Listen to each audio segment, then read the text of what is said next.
नमस्कार साथियों। देखिए मित्रों, अभी हम आरपीएससी सेकंड ग्रेड के फर्स्ट पेपर में रणथंभौर के जो चौहान है दिल्ली सल्तनत के संदर्भ में इनके बारे में पढ़ रहे थे। दिल्ली सल्तनत के संदर्भ में रणथंभौर मेवाड़ पढ़ लिया था और अब रणथंभौर वाला टॉपिक है वो आज इसमें कंप्लीट हो जाएगा और बहुत अच्छे से पढ़ रहे हैं। मतलब वास्तव में जिसको कहते हैं कि पढ़ाई क्या होती है वो अभी कर रहे हैं। तो अब रणथंभौर के बारे में मैंने आपको बहुत सारी चीजें बता दी थी और आज हम आगे करते हैं। थोड़ा बहुत बचा है इसमें, फिर रणथंभौर वाला कंप्लीट हो जाएगा। फिर आगे जो नेक्स्ट क्लास आएगी उसमें जालोर के चौहानों के बारे में पढ़ेंगे। इसके साथ ही आप में से कई स्टूडेंट कह रहे थे कि सर जैसे यूट्यूब पर आप जब पढ़ाते हो तो हमेशा पिछली जो क्लास हो जाती है उसका कोई ना कोई क्वेश्चन पूछते हो, यहां भी पूछा करो। तो ठीक है, आपसे मैं पूछ लेता हूं। आप जो मैसेज वाला है चैट बॉक्स, उसमें आप मुझे रिप्लाई दे दीजिएगा। अच्छा है, कोई चीज अगर आप वापस पढ़ते हैं या अगर आपको याद हो उसको लिखते हैं तो एक अच्छी लाभ की चीज है इसमें। और नेक्स्ट वीडियो जो आएगा तो उसमें उस क्वेश्चन का आंसर मैं आपको बता दूंगा जो कि आपसे क्वेश्चन आपसे पूछा था। क्योंकि जो मैसेज आप भेजेंगे तो वहां तो सबका रिप्लाई देना ये संभव नहीं होगा कि हाँ सही है या गलत है। नेक्स्ट वीडियो जो आएगा उसमें इसका उत्तर मैं आपको सही बता दूंगा क्या है। तो आपका क्वेश्चन ये है कि रणथंभौर के किस चौहान शासक को दिल्ली सुल्तान इल्तुतमिश के द्वारा दिल्ली बुलवाकर विष देकर धोखे से उसकी हत्या कर दी गई। तो उस रणथंभौर के चौहान शासक का नाम आपको बताना है। तो पहले आप ये वीडियो पूरा देख लीजिए, फिर बाद में जैसे वीडियो कंप्लीट हो जाता है तब आप चैट बॉक्स में जाकर के कमेंट कर सकते हैं। तो नेक्स्ट वीडियो जो होगा उसमें इसका आपको सही उत्तर बता देंगे। तो हम किसके बारे में पढ़ रहे थे? हमीर देव चौहान। काफी सारी चीजें आपको मैंने बता दी थी। और कार्यकाल कब से कब तक है? 1282 से लेकर के 1301 तक।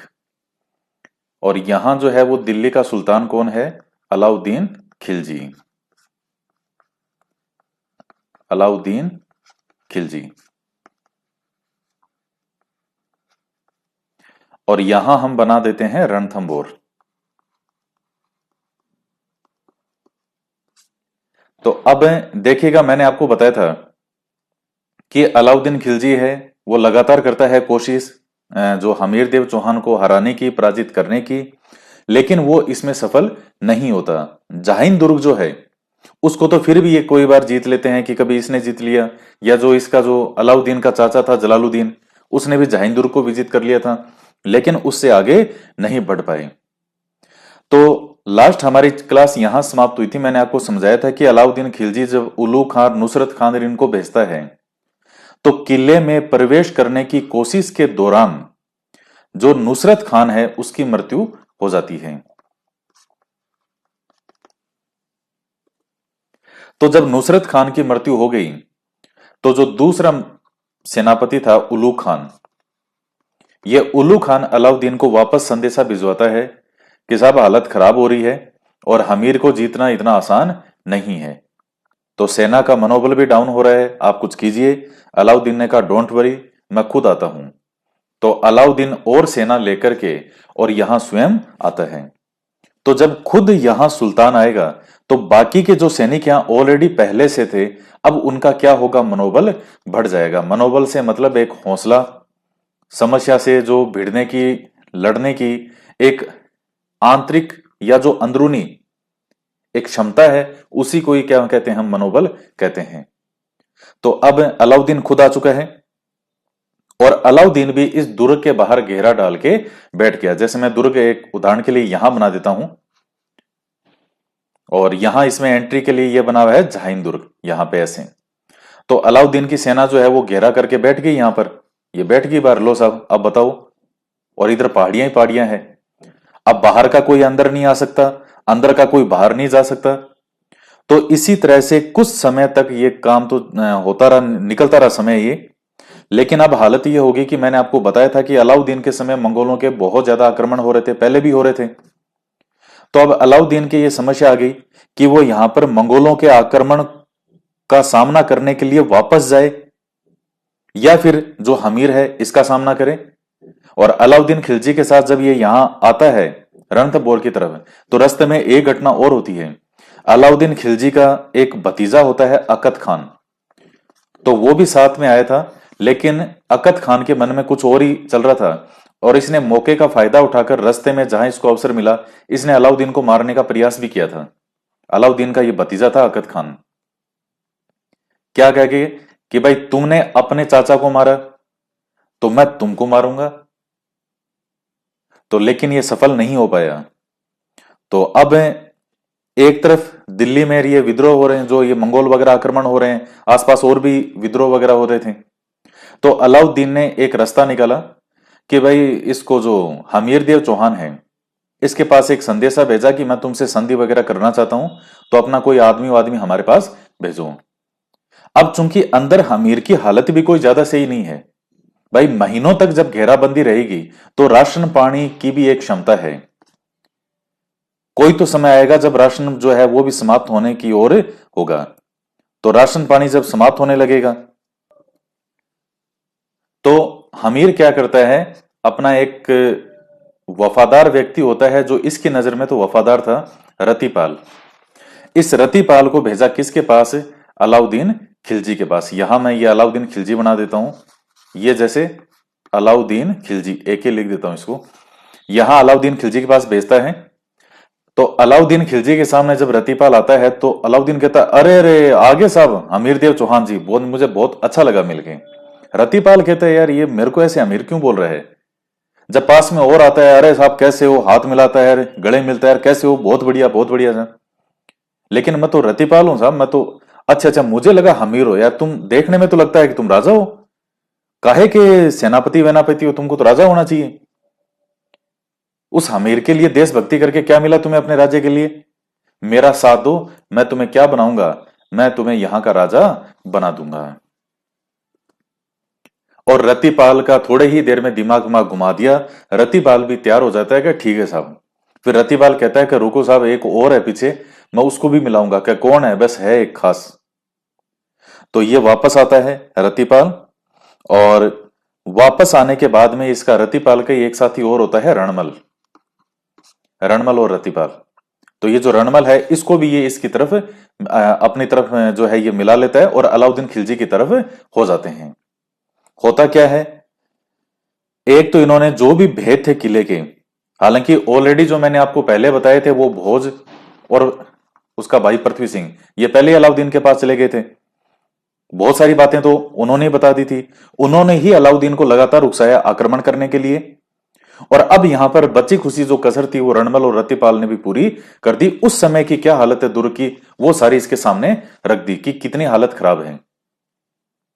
और एक घटनाक्रम, एक गद्दार और निकलते हैं यहां पे। सुरजन शाह नाम का एक व्यक्ति होता है जो इन्हीं का खास था, हमीर का। अलाउद्दीन ने इसको भी अपनी तरफ मिला लिया था। और इस सुरजन शाह ने जो बचा खुचा अनाज था, राशन था, उसके अंदर हड्डियों का चूर्ण मिला दिया, हड्डियां मिला दी उसमें।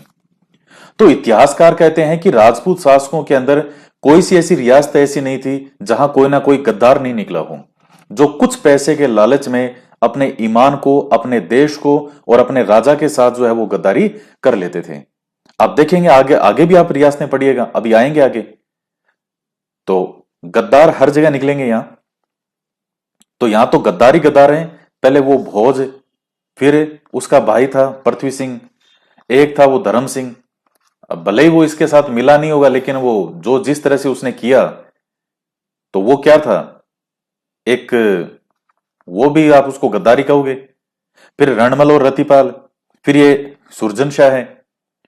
तो हमीर के तो चारों ओर गद्दारी गद्दार भरे पड़े हैं।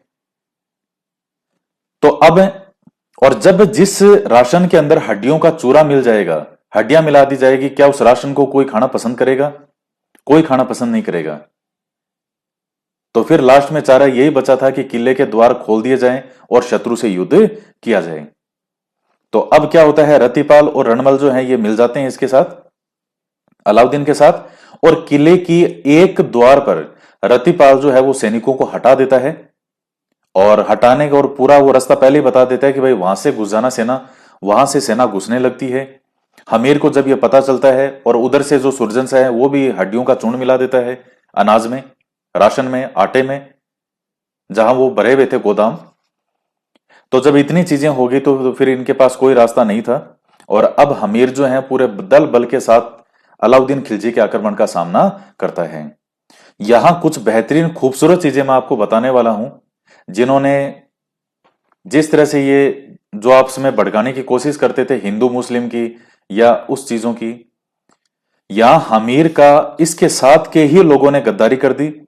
लेकिन हमीर के साथ जो जिसको शरण दे रखी थी मोहम्मद शाह को, वो मोहम्मद शाह है, उसके भाई बंधु। पहला आक्रमण जो होगा हमीर की तरफ से, वो खुद हमीर और उसके जो ये मंगोल जो व्यक्ति थे जिनको इसने शरण दे रखी थी, ये बराबर इसके कंधे से कंधा मिला के लड़ेंगे। कितनी खूबसूरत चीज है। इतिहासकार कहते हैं कि हमीरदेव चौहान के अंदर कई हमें माइनस पॉइंट या जो है वो हमें कुछ कमियां देखने को मिलती है।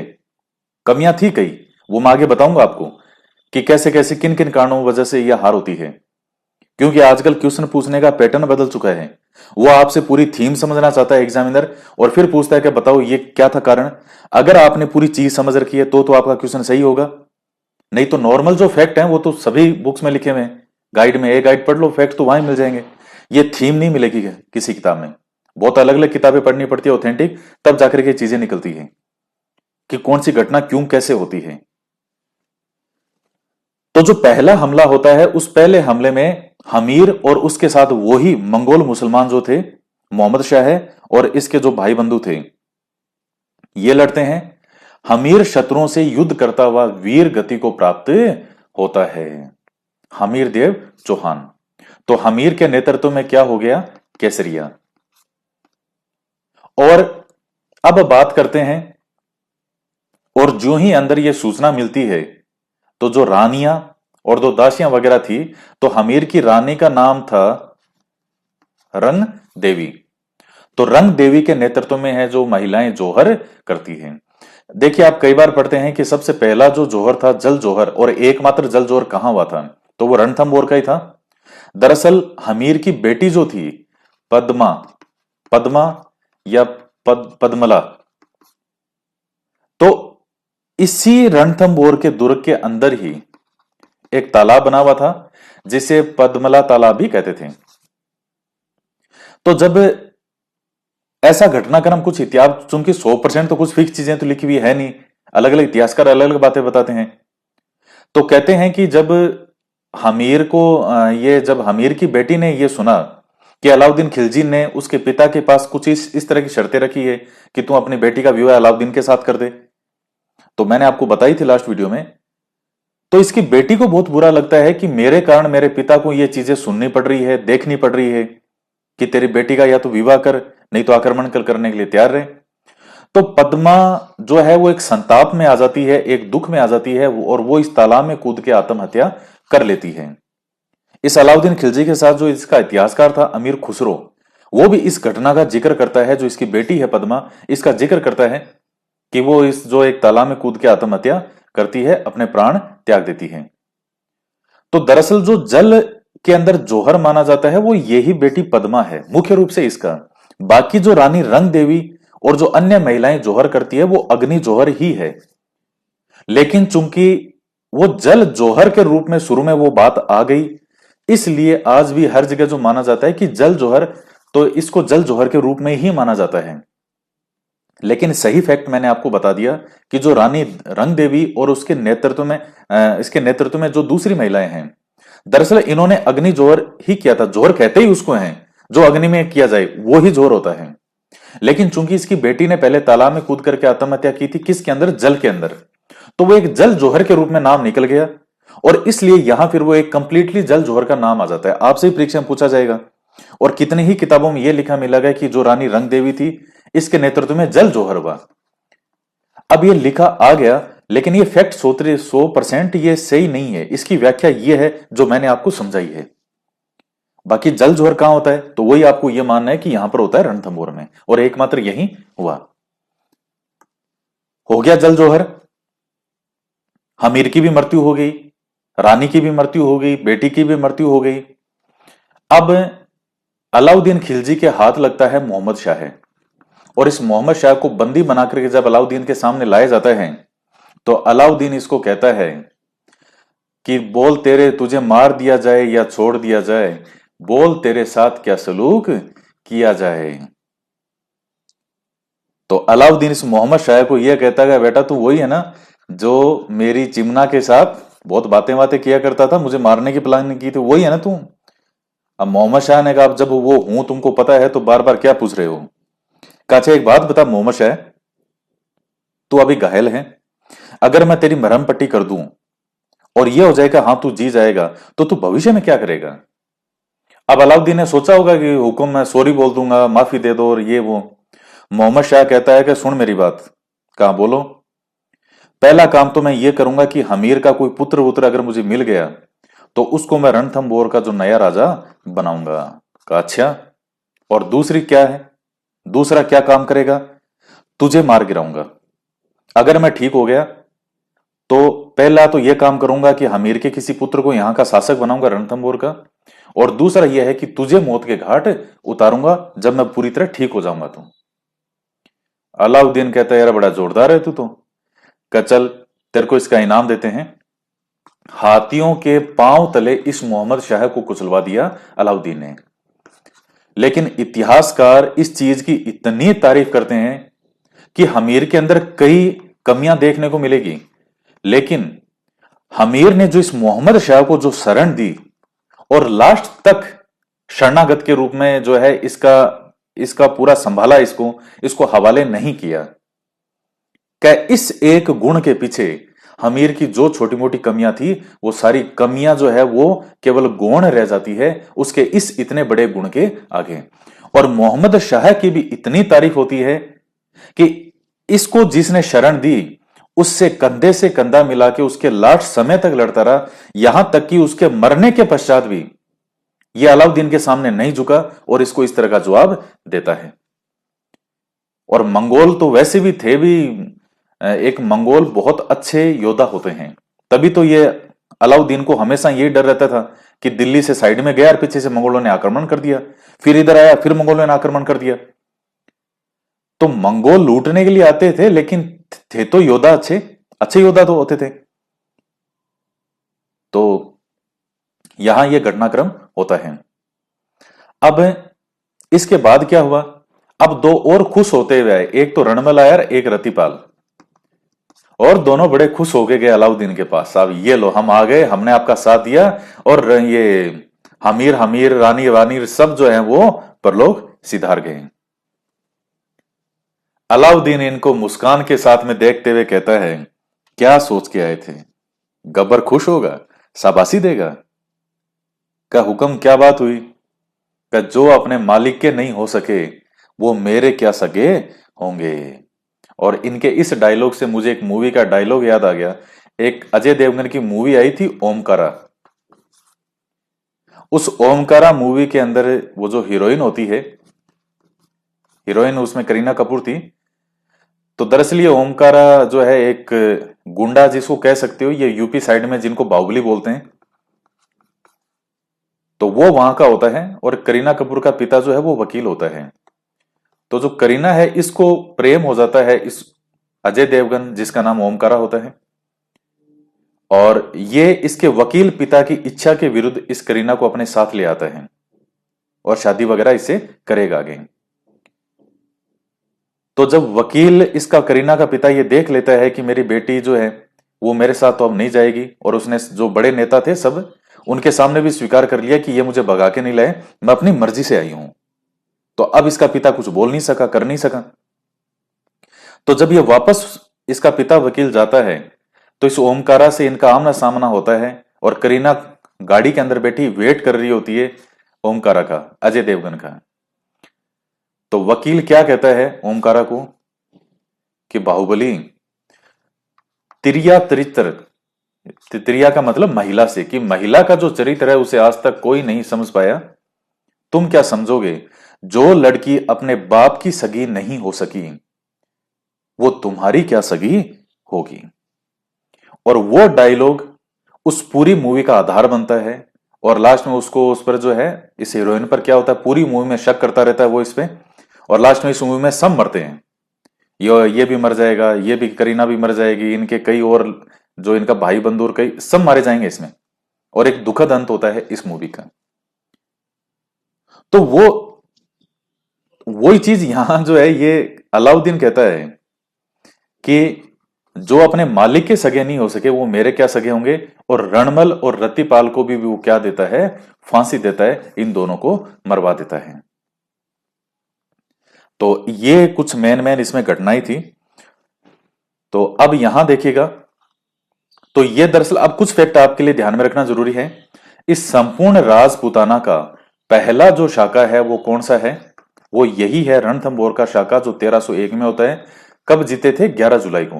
हालांकि और भी आसपास की सन डेट वगैरह मिलती है, पर ये 11 जुलाई वाली थोड़ी अधिक प्रमाणिक मानी जाती है, तो थोड़ा आप ध्यान में रखना। तो 11 जुलाई 1301 को ये दुर्ग विजिट कर लेता है, कौन, अलाउद्दीन खिलजी। और इसके अलावा जो है, अब रणथंभौर समाप्त हो गया और ये दिल्ली सल्तनत का ही एक भाग अब बन जाता है, क्योंकि सब समाप्त हो गया, अमीर के साथ यहां सब खत्म हो जाता है। तो जो अमीर खुसरो है, वो इस रणथंभौर दुर्ग को जीतने के बाद में एक लाइन बोलता है। अमीर खुसरो लिखता है कि आज कुफ्र का गढ़, कुफ्र माने हिंदू से मतलब है यहां, कि आज कुफ्र का गढ़ इस्लाम का घर हो गया, या इस्लाम का सदन हो गया, सदन माने घर। तो यह लाइन किसने कही है, अमीर खुसरो ने। किसके लिए कही है, रणथंभौर दुर्ग के लिए कही है, इस हमीर देव चौहान के समय, कि आज कुफ्र का गढ़, यानी आज एक हिंदू का गढ़, कौन सा, रणथंभौर, इस्लाम का सदन हो गया, यानी इस्लाम का घर हो गया। तो ये चीजें आपको मैंने बता दी सारी। और बाकी जो रणमल और रतिपाल थे, उनको भी अलाउद्दीन खिलजी के द्वारा फांसी दे दी जाती है। अब आजकल बड़ा जोरदार तरीके से क्वेश्चन पूछते हैं कि हमीर की पराजय के क्या क्या कारण थे। कई बार परीक्षाओं में ये क्वेश्चन पिछले वर्षों में मैं देख रहा हूं कई टाइम से, इसलिए आपको ये बहुत ध्यान रखना जरूरी है। सबसे पहला तो देखिएगा, हमीर एक राजनीतिज्ञ नहीं था, वो बलवान था, वीरवान था, शौर्यवान था, लेकिन वो कूटनीतिकता नहीं जानता था कि किस तरह से जो है मुझे किसी को शरण देनी चाहिए या नहीं देनी चाहिए, या फिर जैसे मुझे किस तरह से कौन सी चीज कहां दूरदर्शिता को ध्यान में रखता हुआ करना चाहिए, तो वो चीज वो नहीं कर पाया। जैसे मान लीजिए वो मोहम्मद शाह को क्या देता है, शरण देता है। कई इतिहासकार कहते हैं उसको शरण नहीं देनी चाहिए थी, हालांकि कई कहते हैं कि वो शरण नहीं भी देता तो अलाउद्दीन का जो अटैक है वो कुछ समय के लिए रुक जाता, लेकिन होता जरूर। लेकिन फिर भी एक कूटनीति की कमी मानी जा सकती है इस चीज को, अमीर की। और जैसे मान लीजिए उसके पास जो भी पैसा आता था, कर, टैक्स, जो भी उसने आसपास के राज्यों को हरा करके लूटा, उनसे टैक्स के रूप में वसूल किया, उसने सैनिकों पर या अपनी सेना पर या अस्त्र शस्त्रों पर खर्च करने की बजाय वो मंदिरों का निर्माण करवाया उसने, और बड़े बड़े महायज्ञ संचालित करवाए। लेकिन जब युद्ध होगा तो तब काम सेना आएगी और अस्त्र शस्त्र काम आएंगे। तो यहां भी एक इतिहासकार आलोचना बताते हैं कि ये इसकी दूरदर्शिता नहीं मानी जा सकती। जब इसको पता था कि अलाउद्दीन का खतरा तेरे पर इतना ज्यादा है, इसके बावजूद भी अगर इस तरीके से ये करता रहा। और इसके अलावा जैसे इसका जो वो खासम खास आदमी था धर्म सिंह, उसको ये अंधा करवा देता है, उसको गद्दी से हटा दिया, और बाद में इसी अंधे करवा करके गद्दी से हटा करके वापस इसको लगा दिया। तो ये भी नाराज हो गया। और जो इसका जो दूसरा व्यक्ति था भोज वगैरह, वो भी नाराज हो गया कि मुझे क्यों हटाया, या तो पहले बनाता नहीं, और बनाता तो हटाए क्यों। तो वो अलाउद्दीन के पास चला गया। तो ये कई चीजें जो है वो जाकर के अमीर के लिए नुकसानदेह साबित होती हैं। दूसरा आता है कि जो हमीर है वो इसके साथी जो हैं वो विश्वासघात करते हैं। मैंने आपको बता दिया कई विश्वासघाती हैं, जैसे भोज है, और यहां पर था भोज का भाई था पृथ्वी सिंह, ये पहले ही चले गए थे। रणमल हो गया, रतिपाल हो गया, सुरजन शाह हो गया, ये कई गद्दार हैं जो आपको देखने को मिलेंगे। तो इतिहासकार ये कहते हैं कि हमीर जो है वो आदमियों का पारख ही नहीं था, इसे इंसानों की परख नहीं थी कि कौन अच्छा है और कौन बुरा है। एक शासक जब वहां गद्दी पर बैठा हो तो उसमें वो सूझबूझ होनी चाहिए कि वो कम से कम ये देख सके कि कौन मेरे अपने हैं और कौन पराये हैं, कौन ऐसे हैं जिनको थोड़ा बहुत मौका मिले और वो मेरे से गद्दारी कर लेंगे। मैं आगे जब आपको राणा सांगा पढ़ाऊंगा उस टाइम मैं आपको दिखाऊंगा, बताऊंगा ये चीज। ये राणा सांगा इस मामले में बहुत तेज था। जब आपको बताऊंगा, जब वो इब्राहिम लोदी के साथ युद्ध वगैरह होते हैं तो उसमें राणा सांगा का एक युद्ध में हाथ वगैरह नष्ट हो जाता है, पांव भी नुकसान हो जाता है। तो राणा सांगा ने कई बार अपने लोगों के बीच में ये ट्राई करने का कोशिश किया कि कहीं ऐसा तो नहीं है कि ये सब सोच रहे हो कि यार ये क्या राजा है जिसकी आंख तो, जो शुरू में ही उसका जो भाई था राणा सांगा का बड़ा भाई, उसने शुरू में हमला किया था तो आंख तो उसी टाइम ही फोड़ दी थी। तो और बाद में जो है ये हाथ पांव भी नहीं रहे, तो फिर क्या कहीं किसी के मन में तो नहीं आ रही है कि यार ये जो कि क्या है राजा, इसको हटा के साइड में खुद बैठ जाओ। और वो कई बार खुद प्रयास करता था लोगों के मन की बात निकलवाने के लिए कि भाई मैं तो सोच रहा हूं गद्दी छोड़ रहा हूं और मुझे तो नहीं चाहिए, और नीचे जाके बैठ जाता था सबके नीचे वहां कि मैं तो राजा बनने के लायक नहीं हूं, मेरा हाथ नहीं है यार, मेरी आंख नहीं है यार। ऐसा होता है क्या राजा? मूर्ति जब खंडित हो जाती है तो मंदिर में उसको क्या रखते हैं क्या? सब कहते साहब नहीं रखते। तो फिर मैं राजा किस बात का? मेरा हाथ नहीं है, मेरी आंख नहीं है, मेरी पांव नहीं, तो तुम में से जो भी योग्य हो वो गद्दी पे जाके बैठ जाओ। सारे ही कहते हैं नहीं नहीं साहब, अगर आपके शरीर का एक अंश में भी जीवन होगा तो इस गद्दी पर आप ही बैठोगे, आपके रहते कोई नहीं बैठेगा। राणा सांगा कहता है अरे सोच लो, सबकी यही मर्जी है। सब कहते हैं हाँ हाँ हमारी यही मर्जी है। तो फिर वो ऊपर जाके बैठ जाता, ठीक है साहब, सगड़ा की आई मर्जी है तो मारी भी आई मर्जी है, यानी सबकी यही मर्जी है तो फिर मैं बैठ जाता हूं। क्या वो वास्तव में अपनी गद्दी देने वाला था क्या? वो नहीं देता। वो एक भी जना अगर उनमें से बोल देता ठीक है मैं बैठ जाऊंगा तो उसकी वहीं गर्दन काट देता हूं। यह उसकी वफादारी परखने का तरीका था। या हमीर के पास में हमीर ने कभी इस तरह की चीज नहीं की। तो गद्दार जब एंड टाइम पर मौका आया सबने इसका साथ छोड़ दिया, ये गद्दार पर गद्दारी की। इसके बाद में दुर्ग की सुरक्षा का पर्याप्त प्रबंध नहीं कर पाया ये जैसे मान लीजिए इसने इस मोहम्मद शाह को जब शरण दे दी, शरण देने के बाद में अब इसको ये तो 100% कन्फर्म हो गया था कि आक्रमण तो 100% होगा। कभी ये मौन व्रत धारण करके बैठा है, दुर्ग की रक्षा की तरफ उतना ध्यान नहीं दे रहा है जितना इसको देना चाहिए था। सामरिक जो सामग्री है युद्ध की वो नहीं थी इसके पास में, तो और खाद्य सामग्री ये भी धीरे धीरे कम हो रही थी। इसीलिए तो इसने जो रतिपाल है उसको भेजा था अलाउद्दीन के पास, ठीक है भाई संग अगर समझौते की बात हो रही है तो कर लो। अगर हमीर युद्ध करने की स्थिति में होता तो यह समझौते के लिए नहीं भेजता रतिपाल को। तो दुर्ग की सुरक्षा का प्रबंध नहीं कर पाया, ये कई कमी आती है, यह आपसे एग्जाम में पूछ सकता है वो, इसलिए एक एक चीज को ध्यान से सुनिएगा। फिर इसके अलावा हमीर को अर्थ से संबंधित चीजों का नॉलेज नहीं था, अर्थ विशेषज्ञ नहीं था ये। अर्थ का मतलब होता है धन।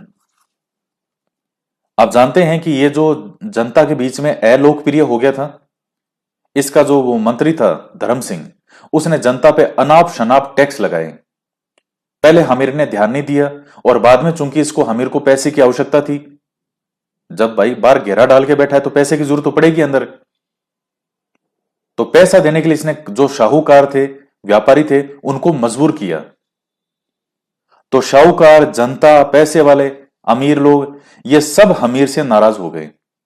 और मैंने आपको बताया था लास्ट वीडियो में, जब अलाउद्दीन का आक्रमण होता है तो जनता यह चाह रही थी कि हमारा राजा हार जाए। आप सोच सकते हैं कि जिसकी जनता यह सोच रही हो कि हमारे वाले राजा हार जाए क्योंकि हमको लूट रहा है, ये अलाउद्दीन जीत जाए तो अच्छा है। तो आप सोच सकते हैं कि फिर उस राज्य की क्या हालत होगी। हाँ ठीक है कि जो हमीर ने किया वो गलत किया, लेकिन लास्ट समय में हमीर इतना मजबूर हो गया था कि इसको पैसे की आवश्यकता थी अंतिम समय में बहुत ज्यादा। भाई बिना पैसे के सेना कैसे बनाओगे आप? कहां से अस्त्र शस्त्र कैसे बनाओगे? बिना पैसे के कुछ नहीं होता है।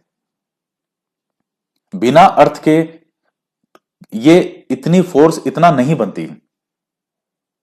और अलाउद्दीन के बारे में भी मैं जब चूंकि मध्यकालीन भारत में पढ़ते हैं वहां इंडियन हिस्ट्री में, अलाउद्दीन ने अपना सिस्टम ऐसा अर्थ सुधार से संबंधित उसने वो ऐसी ऐसी नीतियां लेकर के आया कि उसके पास इतना पैसा इकट्ठा हो गया, उससे इतनी विशालकाय सेना बनाई, घोड़े मंगवाए अरब प्रदेश से। तो उसके पास पैसा था, उसने एक पैसा इकट्ठा करने का सोर्स किया तो विशालकाय सेना बना ली, अस्त्र शस्त्र बना लिए। लेकिन यहां की जनता जो है वो हमीर के खिलाफ होगी, तो किसी और की जो है उसकी जीत की मंगल कामना कर रही है कि अलाउद्दीन जीत जाए। तो ये यहां तो अब ये क्वेश्चन आया हुआ है कि हमीर देव चौहान अपनी जनता में अलोकप्रिय हो गया था। वो एग्जाम का नाम तो मुझे याद नहीं आ रहा, लेकिन शायद अधीनस्थ बोर्ड का कोई पेपर था कि हमीर जनता के बीच में अलोकप्रिय हो गया था, क्यों? उसमें एक ऑप्शन था शाहूकारों या जो व्यापारी है इनको धन लूटने के कारण, इनसे धन लूटने के कारण। वो ऑप्शन सही था उसमें। बाकी भी ऑप्शन लुभावने लुभावने ऑप्शन थे, लेकिन वो नहीं थे कोई भी। जो सटीक उत्तर है, जिसने कंसेप्ट को समझा है, वो तो सही करेगा। और बाकी गोटे लगाने से तो फिर फैक्ट रटने की चीज है, लेकिन ये थीम आपको समझनी पड़ेगी। और हमीर के कारणों में आता है दिग्विजय की भावना। भाई हमीर जब रणथंभौर की गद्दी पे बैठता है तो इसने दिग्विजय की नीति के तहत आसपास के सब रियासतों को इसने पराजित किया, लेकिन इसको दूरगामी लाभ नहीं मिला उस चीज का। तो आसपास सबको हराने के कारण सब इसके क्या बन गए? शत्रु बन गए। तो इसकी सहायता करने के लिए भी कोई नहीं आया, तो कोई विशेष उससे लाभ हुआ नहीं। अब यह आता है कि हमीर का अगर हम मूल्यांकन करें तो हमीर के अंदर कई विशेषताएं थी। जैसे वो शूरवीर था, बहुत जबरदस्त योद्धा था, उत्साही था, यानी आप उसको उच्च कोटि का, हाई कोटि का, उच्च कोटि का एक सेना नायक कह सकते हो। हिंदू धर्म का रक्षक, साहित्य प्रेमी, उसके दरबार में कई विद्वान वगैरह भी रहते थे। तो यह है, शरणागतों का रक्षक के रूप में माना जाता है हमीर को, कि इसने मोहम्मद शाह को शरण दी थी, यह जानते हुए भी कि अलाउद्दीन का आक्रमण होगा। तो ये कई चीजें जो है वो हमें देखने को मिलती हैं। और जो मोहम्मद शाह का, मैं आपको एक मजेदार बात बता दूं और इसमें, कि अलाउद्दीन को जब मोहम्मद शाह ने यह जवाब दिया कि पहले तो जो ये हमीर देव चौहान का कोई पुत्र मिलेगा तो उसको गद्दी पे बिठाऊंगा, और फिर बाद में तेरे को मारूंगा, तेरी जान लूंगा मैं। तो हमीर देव चौहान, जो अलाउद्दीन है, वो सुन के हैरान रह गया था कि वाह रे मोहम्मद शाह है, तेरे जैसे कई अगर मेरे पास और होते तो मैं तो निहाली हो जाता। तो उसने हाथियों के पांव तले क्या किया था, इस मोहम्मद शाह को कुचलवा दिया था। और यह तो किया जो किया, लेकिन उसके बाद सह समान विधि पूर्वक जो अंतिम संस्कार, आप जिसको कहते हैं, जिस धर्म में जैसा होता है अलग अलग प्रकार से, उस तरह से मोहम्मद शाह का अंतिम संस्कार के रूप में सम्मान करवाता है कौन? अलाउद्दीन खिलजी। और वहीं रणमल और रतिपाल को फांसी देकर बाहर फिकवा दिया था कि फेंको इन गद्दारों को। तो ये छोटी छोटी चीजें हैं। अब मुझे पूरी आशा है कि इसमें से एग्जामिनर कैसे भी घुमा के दे देगा, आपका क्वेश्चन कभी भी इससे जुड़ा हुआ गलत नहीं होगा। तो मैं सारी ये चीजें आपको शुरू में पढ़ा चुका था। और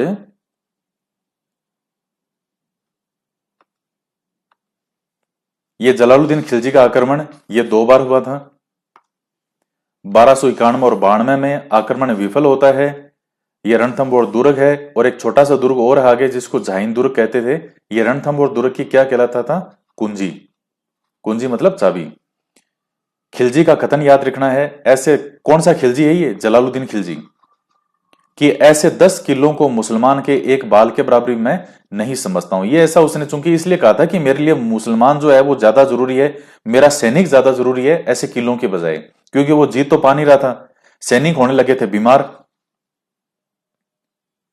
तो फिर वापस इसको जाना पड़ा। तब फिर जाए तो क्या बोले, सामने कुछ लोग मिलेंगे तो क्या बोलेंगे उसको? कहा आ गए साहब वापस हैं, हरा दिया हमीर को। तो फिर क्या यार, अब मैं क्या कहूं, क्या भाई मेरे लिए किले कोई मायने नहीं रखते। तो ऐसे 10 किलों से मुसलमान का एक बाल मेरे लिए अधिक कीमती है या बराबर नहीं समझता, जो भी है ये कोटेशन ध्यान में रख लेना। फिर है कि हमीर की तरफ से गुरदास सैनी जो है वो मारा जाता है, कभी नाम आए तो ध्यान रखना। अलाउद्दीन का आक्रमण।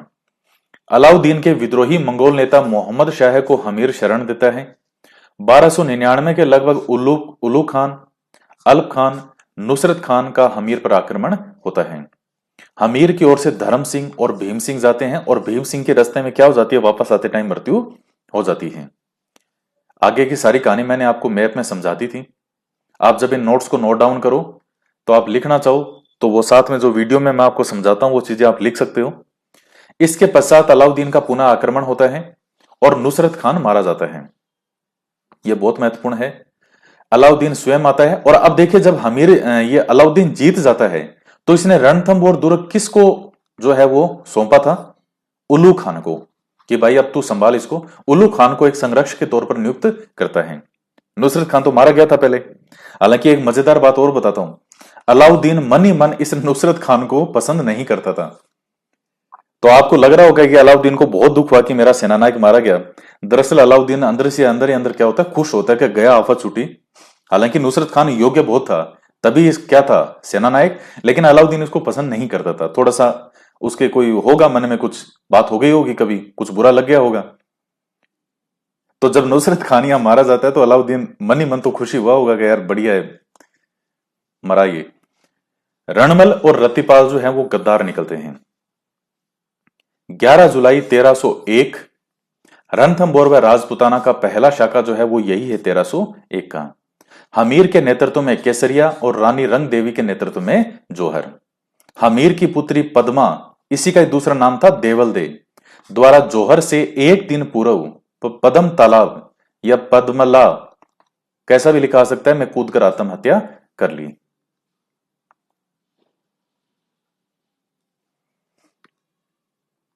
हमीर द्वारा अपने पिता जैतर सिंह के 32 वर्षीय शासनकाल की याद में 32 खंभों की छतरी बनवाई गई। तो यह भी पॉइंट कई बार पूछा जाता है। दरबारी विद्वान कौन थे हमीर के? बीजादित्य। और गुरु था हमीर का राघव देव। ये कोई इतना अभी तक मुझे पिछले वर्षों के पेपर में देखने को नहीं मिला है क्वेश्चन। अगर आपके कभी सीध में आया हो तो अच्छी बात है, बाकी ये ध्यान में रखना, आपसे पूछ सकता है कि बीजादित्य किस शासक के दरबार की शोभा था, किसके दरबार में था? तो ये था हमीर के दरबार में। और गुरु कौन था इसका? राघव देव, हमीर का गुरु। प्रमुख ग्रंथ कौन कौन से हैं जिनसे हमें जानकारी मिलती है? एक तो है हमीर महाकाव्य, किसने लिखा था? नयनचंद्र सूरी के द्वारा।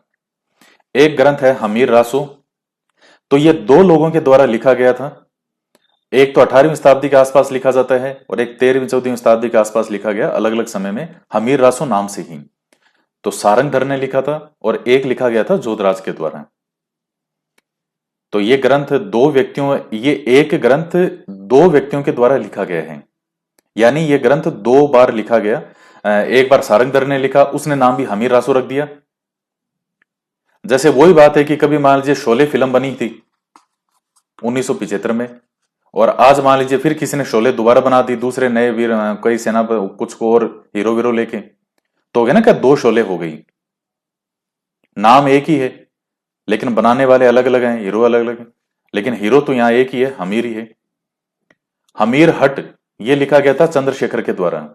हमीर मदमर्दन ये जय सिंह सूरी के द्वारा। ये मैंने यहां इसलिए क्यों लिखा है, मैंने यहां पे मैंने इसके राइट का चिन्ह भी लगाया है। जय सिंह सूरी के द्वारा लिखा गया था। कहां? इल्तुतमिश और जो मेवाड़ वाला जेतर सिंह था उसके मध्य। इस पॉइंट को स्पेशली मैंने यहां इसलिए लिखा है, क्यों? क्योंकि गाइड वालों ने और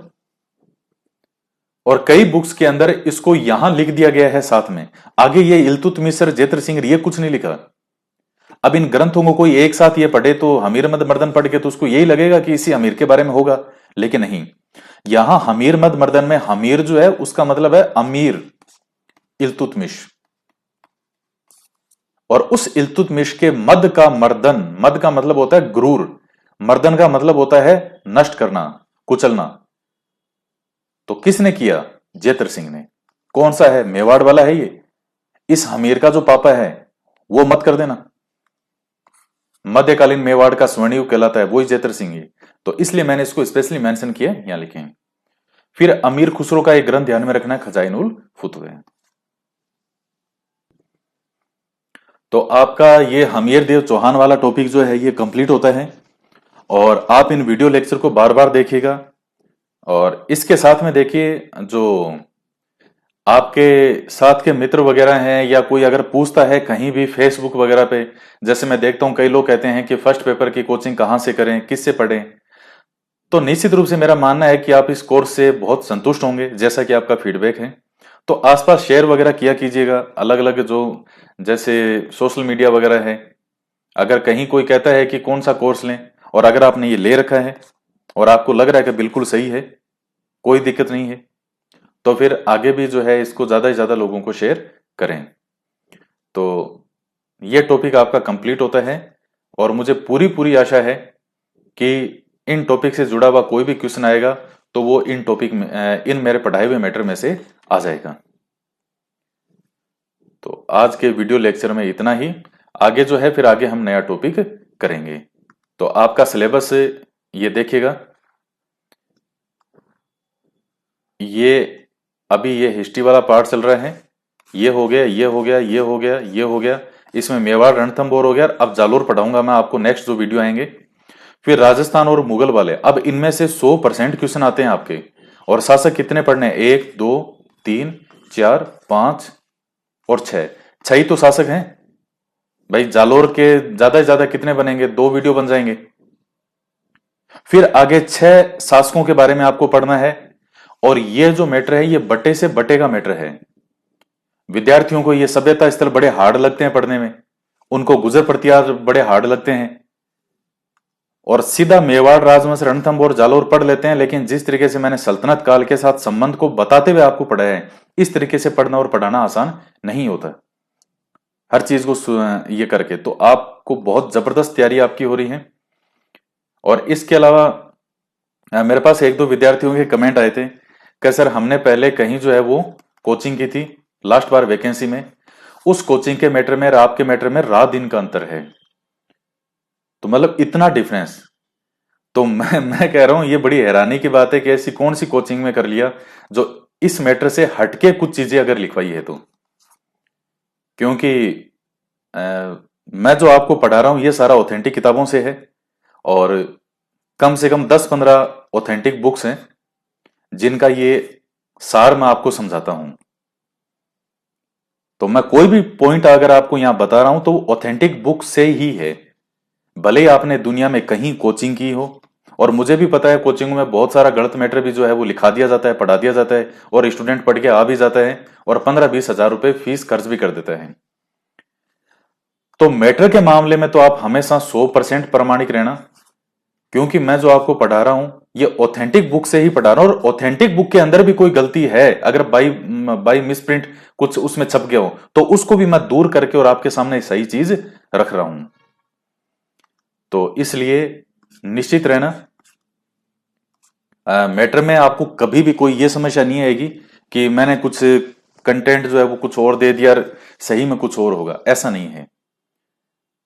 मेरे पढ़ाए हुए मैटर में से कल को आरपीएससी में कुछ और हटके अगर मान लेता है तो अपने पास हर चीज का प्रूफ है, एक से बढ़कर कोई एक प्रूफ भी नहीं, कई प्रूफ हैं, कई कई ऑथेंटिक किताबों के हैं। आरपीएससी के सामने ऑथेंटिक किताबों का ढेर लगा देंगे कि ये देखो ये लिखा हुआ है। तो डोंट वरी, मस्त रह के तैयारी करो। फिर ये आपका हो जाएगा, फिर ये हम पढ़ेंगे, फिर ये पढ़ेंगे और फिर ज्योग्राफी वाला पोर्शन पढ़ेंगे। ज्योग्राफी पूरी आपको मैं सारी मैप से समझाऊंगा। ज्योग्राफी में सबसे महत्वपूर्ण टॉपिक जो समझने वाले होते हैं वो शुरू के 4-5 ही हैं। ये लोकेशन एक्सटेंट वाला, ये क्लाइमेट, ड्रेन सिस्टम, ये होते हैं समझने वाले। बाकी फिर फैक्ट हैं, कौन सी सब्जियां कहाँ होती है, जैसे मान लीजिए ये एग्रीकल्चर से संबंधित है और जो भी ये डेयरी डेवलपमेंट वगैरह, पॉपुलेशन वगैरह है, इंडस्ट्री प्लानिंग, तो ये तो फैक्ट है। समझने वाली चीजें जो है वो सारी पूरा मैप से समझाऊंगा। फिर हम इसमें बाद में पॉलिटी वाला पोर्शन पढ़ेंगे, ये पॉलिटी वाला पोर्शन हो जाएगा। ये आपको पूरा ओरिजिनल संविधान है उसकी सहायता से आपको पढ़ाऊंगा मैं ये। तो और करंट अफेयर वाला जो पोर्शन है, करंट अफेयर ऑफ राजस्थान, ये तो फिर जब एग्जाम होता है उससे पहले ये चीज होगी।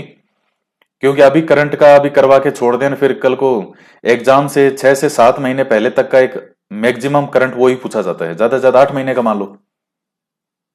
तो वो तो कब एग्जाम की डेट आती है उसके हिसाब से ये होगा, ये बात की चीज है, करंट अभी नहीं। फिर ये जनरल नॉलेज ऑफ वर्ल्ड और इंडिया वाला पार्ट ये हम करेंगे बहुत शानदार तरीके से और ये सब चीजें समझेंगे। और फिर बाद में हम ये पढ़ेंगे साइकोलॉजी वाला पोर्शन। तो आपको इतना जबरदस्त तैयारी करवा दूंगा। मैं फिर कह रहा हूं मेरी एक एक चीज को फॉलो करना। हो सकता है आपके 200 में से 180 नंबर भी आ जाएं तो कोई बड़ी बात नहीं है। जहां 200 में से लोगों के 90-100 नंबर आके रह जाते हैं, 110 नंबर भी वो बहुत मानते हैं, वहां अगर आपके 180 नंबर भी आ जाएं तो कोई बहुत आश्चर्य वाली बात नहीं होगी अगर मेरे हिसाब से आपने मेहनत की तो। तो मतलब एक नॉर्मल स्टूडेंट के जितने नंबर आते हैं उसके कंपैरिजन में आपके 50-60 नंबर ज्यादा आने का मतलब आप समझ रहे हैं क्या है? टॉप करना, टॉप। और 2018 के अंदर ये स्टूडेंट ने टॉप किया है। मैंने जो यूट्यूब पे भी वो डाली थी पोस्ट, उस स्टूडेंट का जो मैसेज वगैरह जो आया वगैरह था। तो बाकी बहुत सारे इतने मेरे पास में मैसेज आते हैं जो 90% तो मैं पोस्ट करता ही नहीं हूं, और कुछ एक ही होते हैं कमेंट जो मैं पोस्ट कर देता हूं, बाकी 90% तक तो मैंने कौन बार बार सारा दिन पोस्ट करते रहे। इतने कमेंट आते हैं जो सिलेक्ट हो चुके हैं और बहुत अच्छे अच्छे रैंक के साथ। वो नहीं है कि साहब बस कैसे करके पास हो गए, अच्छी रैंक के साथ। तो उसका एक ही तरीका है, पूरी आस्था और श्रद्धा के साथ में मैं जैसे कहता हूं वैसे पढ़ाई करते रहो। इसके अलावा दुनिया में कोई दूसरा रास्ता नहीं है।